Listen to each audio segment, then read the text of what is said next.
अस्सलाम वालेकुम वरहमतुल्लाहि वबरकातुहू। हज़रत मूसा अलैहिस्सलाम के वाक़यात व हालात पार्ट नंबर 4। आप अलैहिस्सलाम ने अपनी पूरी मुद्दत करके हज़रत शुएब अलैहिस्सलाम से रुख़्सती चाही कि अब मैं अपनी वालदा और बहन भाई से मिलने के लिए मिस्र जाता हूँ, और जिस ख़तरे की वजह से मिस्र छोड़ा था कि फ़िरौनी सिपाही मेरी गिरफ़्तारी और कत्ल के दर पे थे। अरसा दराज गुजरने के बाद अब वो ख़तरा भी बाकी ना रहा था। हज़रत शुएब अलैहिस्सलाम ने इनको माँ एलिया के कुछ सामान और माल देकर रुखसत फरमा दिया। रास्ते में मुल्क शाम के बादशाहों से ख़तरा था, इसलिए आम रास्ता छोड़कर गैर मारूफ रास्ता इख्तियार किया। सर्दी का मौसम था, एहलिया मोहतरमा करीबुल वलादत थीं। गैर मारूफ रास्ता और जंगल में रास्ते से हटकर कोहे तूर के मगरबी और दानी सिमत में जा निकले। रात अंधेरी और सर्द थी। इसी हाल में अहलिया को दर्द जी शुरू हो गया। हज़रत मूसा अलैहिस्सलाम ने सर्दी से बचाव के लिए आग जलाना चाहा। इस ज़माने में माचिस वगैरह के बजाय चकमाक पत्थर इस्तेमाल किया जाता था। इसको रगड़ने से आग पैदा हो जाती थी। इस पत्थर को इस्तेमाल किया, मगर आग इससे ना निकली। इस हैरानी और परेशानी के आलम में कोहे तूर पर आग नज़र आई, जो दर हकीकत नूर था। तो एहलिया मोहतरमा से कहा कि मैंने आग देखी है, मैं वहाँ आग लेने जा रहा हूँ, और मुमकिन है कि आपके पास कोई रास्ता जानने वाला मिल जाए तो रास्ता भी मालूम कर लूँगा। मसनद अहमद वगैरह में रवायत है कि हज़रत मूसा अलैहिस्सलाम इस आग की तरफ चले, और जब करीब पहुँचे तो अजीब हैरत अंगेज़ मंजर देखा कि एक बड़ी आग है जो एक हरे भरे दरख्त के ऊपर शोले मार रही है, मगर हैरत ये है कि इसका कोई पत्ता या शाख जलती हुई नज़र नहीं आ रही, और आग ने दरख्त की तरोताज़गी में इजाफा कर दिया है। ये हैरत अंगेज़ मंजर कुछ देर तक इस इंतज़ार में देखते रहे कि शायद आग की कोई चिंगारी ज़मीन पर गिरे तो उठा ले। जब देर तक ऐसा ना हुआ तो हज़रत मूसा अलैहिस्सलाम घास वगैरह के कुछ तिनके जमा करके आग के करीब गए तो ये आग पीछे हट गई, और बाज़ रवायात में है कि आग इनकी तरफ बढ़ी और ये डर कर पीछे हट गए। बहरहाल आग हासिल करने का मतलब पूरा ना हो सका। आप इस आलम तहय्युर में खड़े थे कि गैबी आवाज़ आई, इन्नी आनल्लाहु रब्बुल आलमीन, मैं ही हूँ अल्लाह जो तमाम जहानों का पैदा करने वाला है। बहर मुहीत और रूहुल मानी में है कि हज़रत मूसा अलैहिस्सलाम ने ये आवाज़ इस तरह सुनी कि हर जानिब से यकसा आ रही थी। इसमें कोई जोहत मुतय्यन नहीं थी, और सुनना भी एक अजीब अंदाज से हुआ कि सिर्फ कानों से नहीं बल्कि तमाम बदन के अज़ा से सुना गया, जो एक मौजज़ा की हैसियत रखता है। आवाज़ का हासिल ये था कि जिस चीज़ को आप आग समझ रहे थे वो आग नहीं बल्कि अल्लाह ताला की एक तजल्ली है, और फरमाया मैं ही आपका रब हूँ। हज़रत मूसा अलैहिस्सलाम को किस तरह यकीन हुआ कि यह हक़ ताला ही की आवाज़ है? इसका असल जवाब तो ये है कि हक़ ताला ने आप अलैहिस्सलाम के दिल को इस पर मुतमईन कर दिया कि वो यकीन कर लें कि यह आवाज़ हक़ ताला ही की है। दूसरे ये कि आवाज़ सुनने में तमाम अज़ा कानों के साथ बराबर के शरीक थे, इसलिए भी समझ गए थे कि यह हक़ ताला की आवाज़ है।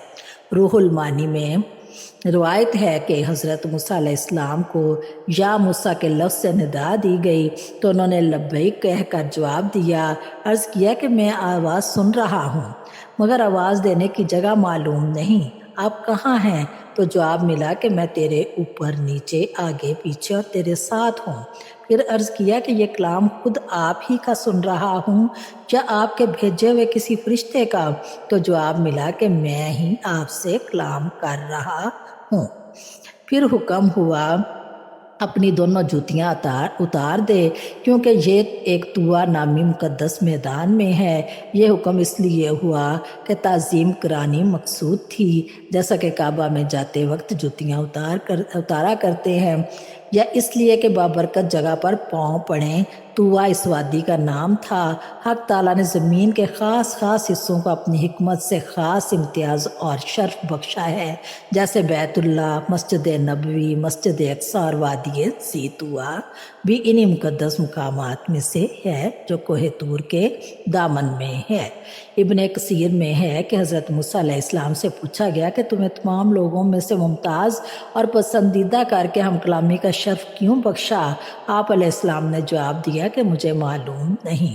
فرمایا اس لیے کہ تیری اور کوئی تیری طرح میری طرف جھکا نہیں۔ اب تم میری وحی کو کان لگا کر سن، میں ہی معبود ہوں اور کوئی نہیں، یہی پہلا فریضہ ہے، تو صرف میری عبادت کے لیے ہے، کسی اور کی کسی قسم کی عبادت نہ کرنا، میری یاد کے لیے نماز قائم کرنا، یہ میری یاد کا بہترین طریقہ ہے۔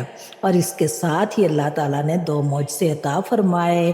اللہ تبارک و تعالیٰ کا ارشاد گرامی ہے، اور موسیٰ تیرے دائیں ہاتھ میں کیا چیز ہے؟ کہا میری لاٹھی ہے، اس پر سہارا لیا کرتا ہوں اور بکریوں کے لیے پتے جھاڑا کرتا ہوں، اور دوسری حاجتیں بھی اس سے وابستہ ہیں۔ فرمایا اے موسیٰ اس لکڑی کو ڈال دے، چنانچہ آپ نے ڈال دیا، دیکھا تو وہ دوڑتا ہوا سانپ ہے۔ اللہ تعالیٰ نے حضرت موسیٰ علیہ السلام کی تسلی کے لیے فرمایا کہ آپ کے دائیں ہاتھ میں کیا ہے، تاکہ انہیں بھی یقین ہو جائے کہ لکڑی ہی ہے، کوئی اور چیز نہیں۔ اب فرمایا اس کو پھینک دے۔ ابن کثیر میں ہے کہ وہ پھینکتے ہی زمین پر ایک زبردست اژدہے کی صورت بھن بھناتی ہوئی ادھر ادھر بھاگنے لگی۔ ایسا خوفناک اژدہا پہلے کسی نے نہیں دیکھا تھا۔ اس کی حالت یہ تھی کہ ایک درخت سامنے آ گیا تو اسے ہضم کر گیا، ایک پتھر کی چٹان راہ میں آ گئی تو اس کو لقمہ بنا لیا۔ یہ حال دیکھتے ہی حضرت موسیٰ علیہ السلام الٹے پاؤں بھاگے، جیسا کہ ارشاد ہے۔ جب موسیٰ علیہ السلام نے اس لاٹھی کو اس طرح حرکت کرتے ہوئے دیکھا جیسے کہ ایک تیز رفتار سانپ ہے تو پیٹ پھیر کر بھاگے اور پلٹ کر بھی نہ دیکھا۔ آواز دی گئی اے موسیٰ اس کو پکڑ لے، لیکن ہمت نہ پڑی۔ پھر فرمایا ڈر نہیں، اس کو پکڑ لے، پھر بھی جھجک باقی رہی۔